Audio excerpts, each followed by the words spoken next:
नमस्ते सभी एन्यूमरेटर्स को सेंसस 2027 की इस खास ट्रेनिंग में सबका स्वागत है।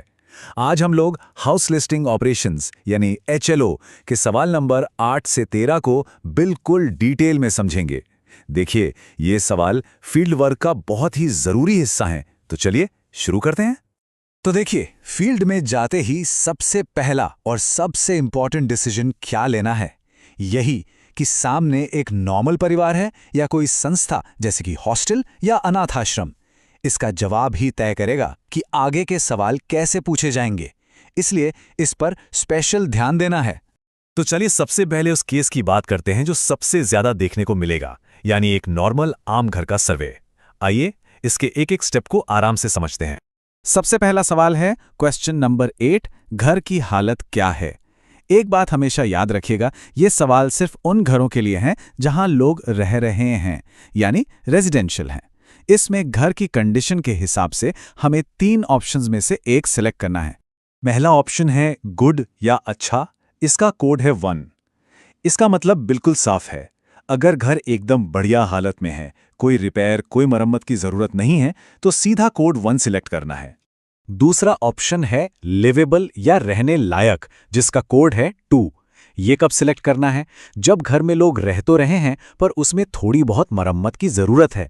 मान लीजिए दीवारों पर थोड़ी सीलन है या कोई खिड़की का शीशा टूटा है, मतलब काम चल रहा है पर थोड़ा रिपेयर मांग रहा है। ऐसे में कोड 2 सिलेक्ट होगा। और अब आते हैं तीसरे और आखिरी ऑप्शन पर, डिलैपिडेटेड या जर्नशील्ड, कोड है 3। ये उन घरों के लिए है जिनकी हालत आप समझ लीजिए बहुत ही खस्ता है, टूट फूट चुकी है, बड़ी रिपेयर की सख्त ज़रूरत है, या शायद अब वो रहने लायक बचा ही नहीं है। ऐसी जगह के लिए कोड 3 है। ठीक है, तो घर की कंडीशन नोट करने के बाद अब हम आगे बढ़ते हैं अगले सेक्शन की तरफ। ये है हाउसहोल्ड पर्टिकुलर्स, मतलब परिवार से जुड़ी खास जानकारी।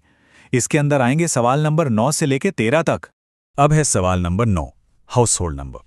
यहाँ एक बहुत ज़रूरी बात, इसकी चिंता बिल्कुल नहीं करनी है, क्योंकि एक नॉर्मल घर के लिए ऐप ये नंबर खुद ब खुद ऑटोमैटिकली जनरेट कर देगा, ताकि किसी भी तरह की गलती की गुंजाइश ही ना रहे।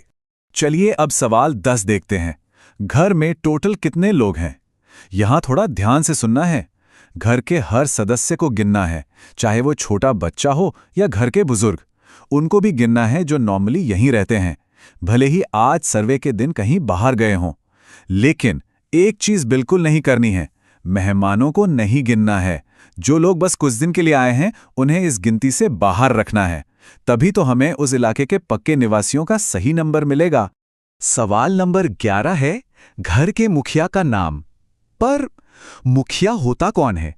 सिंपल है, मुखिया वो इंसान है जिसे पूरा परिवार मानता है, जो घर के बड़े फैसले लेता है और जिसके ऊपर परिवार की देखभाल की सबसे बड़ी जिम्मेदारी होती है। ओके, तो जैसे ही मुखिया का नाम एंटर किया, ऐप 2 और चीजें पूछेगा। सवाल 12 में मुखिया का लिंग यानी सेक्स, और सवाल 13 में उनका SC, ST या अदर स्टेटस। अब ये जो क्वेश्चन 13 है, इसके लिए कुछ नियम बहुत बहुत जरूरी हैं। जब भी रिस्पोंडेंट से उनकी जाति या जनजाति पूछें तो उसको स्टेट की ऑफिशियल लिस्ट से चेक करना लाजमी है।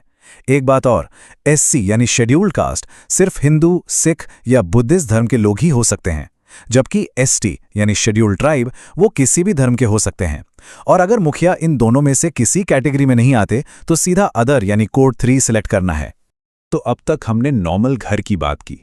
चलिए अब उन स्पेशल केसेस को देखते हैं जहां नियम थोड़े से बदल जाते हैं, यानी जब सामने कोई इंस्टीट्यूशनल हाउसहोल्ड हो या फिर कोई घर बंद मिले।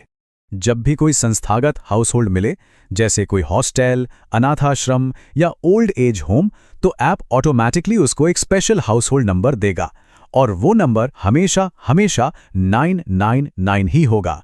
इसे याद रखिएगा। संस्थागत हाउसहोल्ड के लिए एक बहुत बड़ा फर्क है। यहाँ सवाल 11 में मुखिया का नाम नहीं लिखना है, बिल्कुल नहीं। यहाँ लिखना है उस संस्था के हेड का पद, यानी उनका डेजिग्नेशन, जैसे कि वार्डन, मैनेजर या सुपरिटेंडेंट। और एक और काम की बात, जैसे ही किसी हाउसहोल्ड को इंस्टीट्यूशनल मार्क करेंगे, ऐप आगे के सारे पर्सनल सवाल यानी क्वेश्चन 12 से 34 तक खुद ही स्किप कर देगा। इससे काम काफी आसान हो जाता है। तो अगर कोई घर बंद मिल जाए, मतलब उस पर ताला लगा हो, तो क्या करना है? नियम बहुत ही सिंपल है। आप उस सेंसस हाउस के लिए कोई भी हाउस होल्ड नंबर नहीं देगा, बस उसे लॉक्ड मार्क करना है और आगे बढ़ जाना है। तो चलिए, जो कुछ भी हमने अभी सीखा उसको फटाफट एक फाइनल चेकलिस्ट के तौर पर रिवाइज कर लेते हैं। फील्ड में जाने से पहले ये पॉइंट्स दिमाग में एकदम क्लियर होने चाहिए। बिल्कुल याद रखिएगा, नॉर्मल घर का नंबर ऑटोमेटिक, इंस्टीट्यूशनल घर का नंबर 999, बंद घर कोई नंबर नहीं, इंस्टीट्यूशनल हेड का नाम नहीं डेजिग्नेशन, लोगों की गिनती में मेहमान बिल्कुल नहीं, और SC/ST स्टेटस के लिए ऑफिशियल लिस्ट से चेक करना ही करना है। तो अब सही डेटा कलेक्ट करने के लिए सब पूरी तरह से तैयार हैं। हमेशा याद रखिएगा, आपकी भरी हुई हर एक जानकारी इस देश के बेहतर कल की नींव का पत्थर है। आइए साथ मिलकर इस बड़े काम को सफल बनाते हैं।